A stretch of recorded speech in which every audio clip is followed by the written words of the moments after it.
And this is Park MGM Casino here in Las Vegas. And this is Italy, which is a food court in front of Park MGM Casino. $2 for 2 slices of pizza and 2 Cokes. Picture this. You're on the Las Vegas Strip. Neon blazing through the windows, slot machines humming in the distance. You sit down for what should be a simple meal.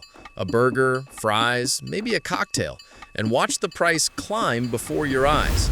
A $26 burger, $14 fries, $8 soda, plus a kitchen appreciation fee, a wellness surcharge, and a surprise service charge you didn't agree to. Your $60 lunch is suddenly $90 before tip. Families stare at their receipts in disbelief. Tourists whisper never again. Locals, they're skipping the Strip entirely.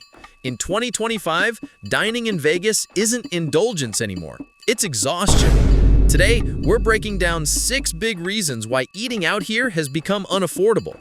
And trust me, number 2 will shock even longtime Vegas fans. Reason 1. Sticker shock. Las Vegas built its reputation on making everyday visitors feel like high rollers. For decades, the food scene was part of that magic. $9.99 prime rib dinners, buffets stacked high for under $20, shrimp cocktails for $1, and cheap steak and eggs at 3 a.m. You could gamble, see a show, and still have enough left over for a midnight feast. But that Vegas has vanished. In 2025, sticker shock greets you before you even sit down. A Caesar salad at a mid-tier Strip restaurant can run $24. A burger that costs only a few dollars to make in the kitchen shows up on the menu for $32. A single cocktail, $28 before taxes and surcharges. And these aren't celebrity chef exclusives. These are ordinary menu items in casual restaurants you'd expect to be affordable. According to the Bureau of Labor Statistics, restaurant prices in Las Vegas have jumped more than 40% since 2020, almost twice the national average. A lunch that cost $15 5 years ago now hovers around $35. A romantic dinner for 2 that used to be $50 can easily top $120 without drinks. What makes it sting even more is that Vegas hasn't raised quality to match the price.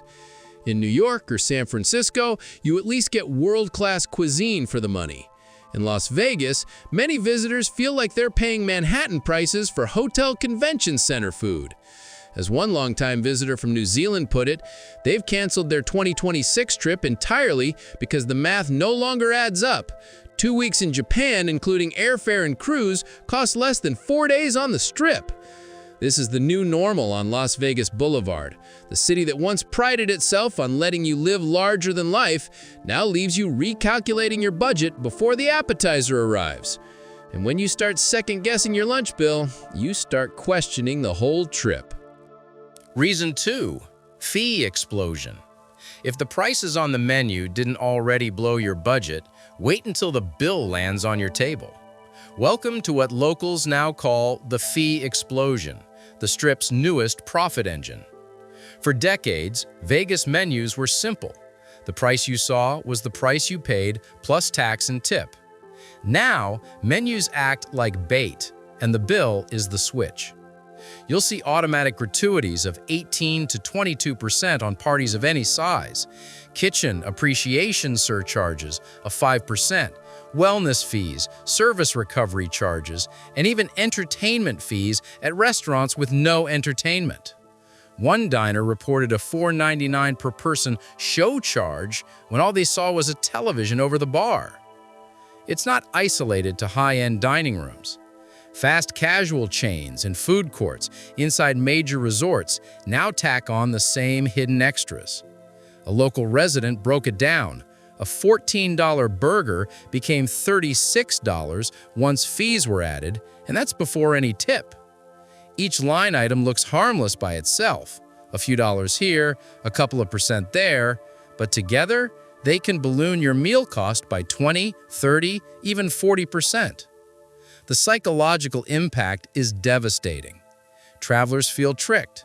They don't just lose trust in a restaurant, they lose trust in the city as a whole. It's one thing to splurge on a special dinner. It's another to feel ambushed over a sandwich. This erosion of trust is far more damaging to Vegas than a single overpriced cocktail. The hospitality industry calls these revenue optimization strategies. Visitors call them scams. Social media is filled with snapshots of receipts featuring mysterious charges no one can explain. And when your visitors are photographing their bills instead of their meals, you've got a brand crisis. Fee stacking also kills spontaneity. In Old Vegas, you'd wander into a restaurant on impulse, confident the bill wouldn't shock you. Now, people study menus with calculators or skip the experience entirely. That hesitation ripples out across the Strip. Fewer meals bought, fewer drinks ordered, and fewer chances for Vegas to win people back at the slots or the shows. If you're finding this breakdown eye-opening, take a second to hit that like button and subscribe. It really helps us keep making these deep dives into the real Vegas. We've still got 4 more reasons coming up, including a hidden cost most tourists never see until it's too late. And if you've experienced any crazy restaurant bills on the Strip yourself, drop the details in the comments. We're gathering stories for an upcoming video. Now, let's get back to the countdown with reason number 3. Reason 3, shrinkflation hits the Strip. Vegas used to be synonymous with excess. Giant steaks spilling off the plate, buffets so loaded you couldn't see the tray beneath the food, margaritas and glasses as big as your head. That over-the-top presentation wasn't just food, it was the show before the show. Fast forward to 2025, and the spectacle has shrunk. Industry data shows average entree sizes on the Strip have fallen by more than 20% since 2019, while prices have surged roughly 45%. In other words, you're paying more but getting less on the plate. A $35 burger arrives with a patty thinner than a fast food quarter pounder. Celebrity chef pasta dishes arrive in bowls barely half full. Even buffets, once the temple of abundance, rotate fewer items and refresh stations less frequently, leaving trays half empty at prime time. Visitors are noticing. Ryan, a frequent Vegas regular, summed it up after his last trip. "Unless I hit Powerball, I won't be back." He detailed mornings of $16 coffee and croissant combos, $22 for a slice of pizza and beer at lunch, and a watered-down $24 margarita in a plastic cup. That's not indulgence, that's rationing at premium prices. This isn't just about portion size. It's about the experience Vegas was built on. The city sold the idea of abundance you couldn't get at home. Food as spectacle, drinks as performance. When guests leave hungry or underwhelmed after spending $100, they don't just question the restaurant, they question why they came to Las Vegas in the first place. Shrinkflation also hits harder because it's invisible until you've already paid. The menu price gives no hint of the tiny portion coming your way. That erodes trust in the same way hidden fees do. You feel tricked. And when you feel tricked, you don't order dessert, you don't come back next year, and you warn your friends online. In short, shrinkflation strips Vegas of one of its core advantages, the feeling of getting more than you paid for. Without that, the Strip is just another overpriced tourist corridor competing with cities that can actually deliver quality. Reason 4, death of loss leaders. For decades, Las Vegas restaurants weren't designed to make money. They were designed to keep you in the building. Cheap prime rib, bottomless shrimp cocktails, $5 cocktails at the tables, these weren't accidents. They were a marketing tactic known as the loss leader. The casinos would lose money on food and drink to win much more at the slot machines and blackjack tables. That strategy created a feedback loop of indulgence. You didn't mind spending a little gambling because your meals felt like a deal. Even visitors who lost at the tables still felt like they'd won thanks to the generous portions, low prices, and free drinks. But the Vegas ownership model has shifted. The mob days and family business mentality are long gone. Today, corporate boards and private equity firms run the show, and every department is expected to stand on its own. Food and beverage aren't loss leaders anymore, they're profit centers. The prime rib special that once got you in the door? Gone. The $9.99 buffet? Replaced by a $49 one with half the variety. Complimentary drinks at the slots? Now, a $26 cocktail with a service fee tacked on. This new math kills the city's signature experience. When everything on the Strip is priced at full profit margin, nothing feels like a perk. And when nothing feels like a perk, Vegas loses its competitive edge over other expensive destinations. Why gamble in Las Vegas if you can get the same prices with better food and less hassle in Miami, Nashville, or Tokyo? Even the locals feel it. Longtime employees point out that this shift didn't just raise prices, it changed the culture. Servers no longer feel empowered to comp regulars. Managers don't see meals as an investment, they see them as quarterly revenue targets. The entire hospitality engine that once drove loyalty now drives short-term gains. This death of loss leaders is more than an accounting decision. It's a psychological pivot. It signals to guests that Vegas isn't about making you feel special anymore, it's about extracting maximum dollars from every transaction. And that's a tough sell in a city built on fantasy and escape. Reason 5. Fast food isn't fast or cheap. Once upon a time, even if the Strip's steakhouses and celebrity chef restaurants were out of your price range, you had an escape hatch: fast food. McDonald's, Taco Bell, pizza slices, hotel food courts, cheap, predictable, and quick.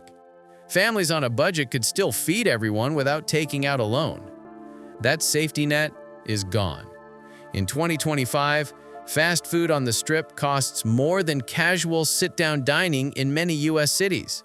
A basic cheeseburger at a Strip Burger King, $7 for the sandwich alone. Double cheeseburger, $9. A large pizza at a chain restaurant, $30. A Starbucks drink, $20 and change. These are not celebrity chef prices. These are chain restaurant prices in a tourist zone that's decided every captive audience is a premium audience. Why? High real estate costs, skyrocketing labor expenses, and corporate policy shifts. Resorts and mall operators charge steep rents to chains who pass it along to customers. Tourists, trapped inside mega resorts, pay the markup because leaving the property costs time and hassle. And when every option feels overpriced, even the cheap choice starts to feel like a scam. The illusion of affordable options has evaporated. Visitors who used to budget $30 for lunch now find themselves spending $60 on the same type of meal. Locals, once happy to grab a quick bite on the Strip after work, drive to suburban Henderson or Summerlin instead. Even chains that once represented comfort pricing have become part of the sticker shock ecosystem. And the fallout is larger than the price of a burger. When families can't find relief at the low end, they change their behavior at the high end. They cut trips short, skip shows, and gamble less. That ripple effect undermines the entire Vegas experience. Because for most visitors, the Strip isn't just the casinos, it's the food. When McDonald's prices start resembling a celebrity chef restaurant, Vegas loses one of its last competitive advantages: the ability to say, sure, splurge on the tables, at least lunch is cheap. Without that, the city feels like a theme park where every exit leads to a gift shop. And that's not the Vegas fantasy people came for. Reason 6. The Great Walking Away.